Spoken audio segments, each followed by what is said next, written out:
এখন দিল্লিতে ব্যাকফুটে যেতে হচ্ছে বিজেপিকে। দিল্লির মুখ্যমন্ত্রী একটা ফতোয়া জারি করে দিলেন যে সব দুর্গাপুজো মণ্ডপে প্রধানমন্ত্রী নরেন্দ্র মোদীর ছবি রাখতে হবে।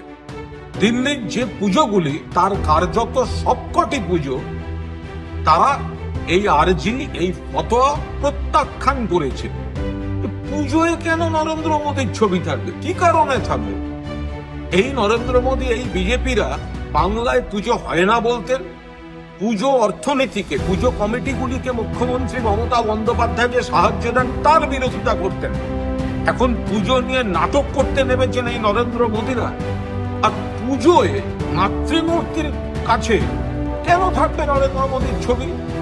দিল্লির কার্যত সব পুজো কমিটি, দিল্লির মুখ্যমন্ত্রীর এই ফতোয়া যেভাবে তারা প্রত্যাখ্যান করেছেন, তাদের নমস্কার জানাই। তার কারণ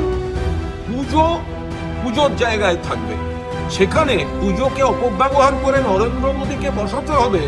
কোথায় কেন্দ্রীয় সরকারের নিয়ন্ত্রিত স্কুলে নরেন্দ্র মোদীর জীবনী দেখাতে হবে ছেলে মেয়েদের, কোথায় ক্রিকেট স্টেডিয়াম অন্য নাম চেঞ্জ করে নরেন্দ্র মোদীর নামে করতে হবে, কেন্দ্রের আগের প্রকল্পগুলোকে সরিয়ে সেই নাম বদল, শেষ পর্যন্ত সীমাহীন ঔদ্ধত্য, মা দুর্গার সামনে নরেন্দ্র মোদীর ছবি বসাতে হবে।